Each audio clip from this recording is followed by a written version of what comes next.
What's up, everyone? Nameco here, Dustin there, Fantasy Smack Talk, getting ready for the 2018 fantasy football season. Talking about some big guys that catch some footballs, and them's the tight ends. Good old tight ends.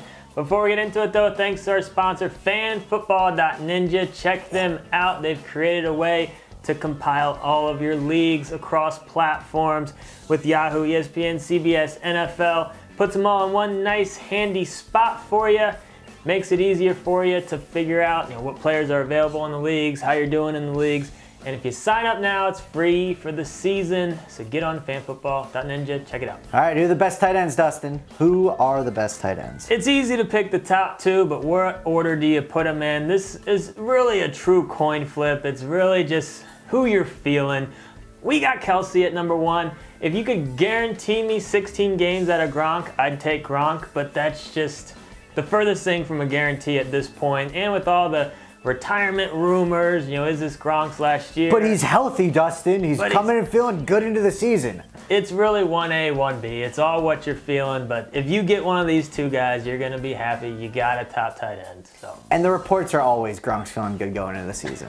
That's been happening for the last 3-4 years. All right, tier two, Zach Ertz. Nothing's really changed for Ertz, other than the fact that Wentz will hopefully be there the whole year for him. They still got Aguilar, they still got Jeffrey, and even so, he still had almost 75 catches, 825 yards, and 8 touchdowns. He is just a solid tight end. We thought he'd be pretty good going into the year last year, and he just has a little wiggle on him. He's just a sick tight end. I really like Ertz. I think he has a potential to be even talked about with these other two guys next year. And then Greg Olsen. I've always loved Greg Olsen. He is coming off a foot injury. Seems like he keeps hurting the foot. Makes me a little bit nervous about him, but who else is Cam really throwing the ball to? So Olsen's got to bounce back. He's going to be a main target again for Cam as long as that foot keeps healthy. There it is. Foot. Who even says foot? It's so random. Evan Engram, he kind of debunked a little bit the rookie tight end, stigma that's been always around in fantasy. Everybody got hurt.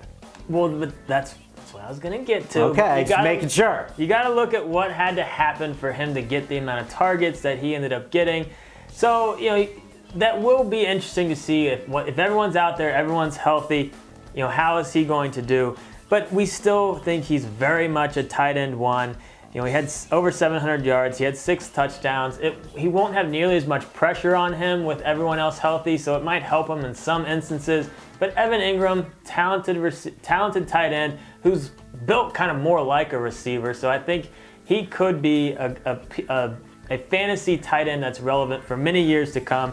And then Kyle Rudolph, who we got at number 8 right now with Minnesota. Kind of a down year last year with him in terms of yardage, but he still had 8 touchdowns. And we think that Minnesota offense should be better with Cousins, and Rudolph should be a guy that he looks at early and often. So I think he definitely could go back to where he was a couple years ago when his numbers were a little bit better. But I see his catches and his yards going up and his touchdowns staying roughly the same. All right, tier 4, starting off with George Kittle. And this Kittle is starting to become a fantasy darling of experts out there, but it's not for no reason, obviously. Jimmy G being there helps. You like the Shanny offense. He did okay last year, 43 catches, over 500 yards. So, Kittle in that offense could be interesting just because if McKinnon, we don't think he's going to be a beast, but let's say McKinnon does really work out, Goodwin's going to be solid. He's going to be open over the middle, and Shanny has no problem running the tight end and throwing it to there. And then the team Shanny used to be on, the Washington Redskins, we're talking about Jordan Reed here. It's a make or break year for Jordan Reed. He is hurt every year. He's got weird injuries. The Redskins said either you do something or you're done, basically. So you gotta hope that he's in, mentally the right state. He's healthy coming into the year. We can't take him any higher, but his talent is ridiculous. It's just the fact he never stays on the field. Talking about injuries, let's talk about Tyler Eifert. This is just another guy that, when he's healthy, he's a tight end 1, but at this point, there's been too many injuries to rank him any higher than this. If you miss out on all the other guys and you're just looking for a guy with a high ceiling, Eifert's going to be a guy, but he definitely comes with some risk. And then Jack Doyle, people look at 80 catches last year, Luck's coming back. It's Doyle time, but a lot of those catches were in junk time when they were just playing from behind at the end of the game. Just throw it to Doyle, just throw it to Doyle. And they have Ebron there now. So we have Doyle outside of our top 10. We've seen him ranked as a tight end 1. We're not ready to put him there, but he does have potential. He could be solid, but there's too much competition, too many questions. Yeah, just to go on that, tier 6, quickly, Ebron, he's there. Ebron's talented. That's what makes us scared about Doyle. That's the reason we have him ranked lower than most. All right, the guy I do want to talk about, he had 10 catches last year. Sorry, 12 catches last year. He had 200 yards last year, and he had 3 touchdowns. Why is he ranked? Why am I talking about him? First of all, he's ranked 21, so this is a shot in the dark kind of thing. But Ricky Seals-Jones had some interesting flashes in a little spurt of like 3 games last year. You know, he's probably going to have a rookie throwing to him. He's got the look and the build, 6'5", 240. This is kind of the smack talk. Hey, we're just taking a shot call, but we've been doing this a little bit. He's got the wiggle. He's got what we like to see in tight ends. There's potential there. Potential. He's ranked 21 for a reason, though. The last tier, I want to talk about Ben Watson.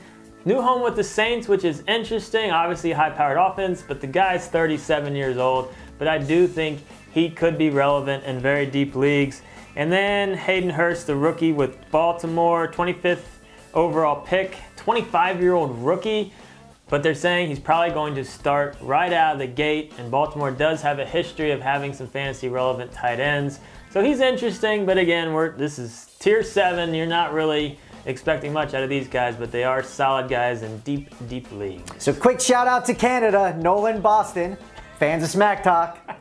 They're more basketball guys, basketball 8, but you know, they do love some football. Hey, they gave some love. Saw them on, if you're ever on the old Xbox playing a little Fort or Overnight, look me up. Brent's pretty famous. So that's it for tight ends. Check out all our other tiers and rankings. Download our cheat sheet, it's free.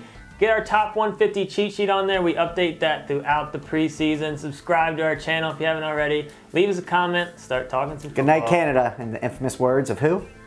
Who does that at the end of every show? I feel like I should probably know that. You should. It's Tony Kornheiser.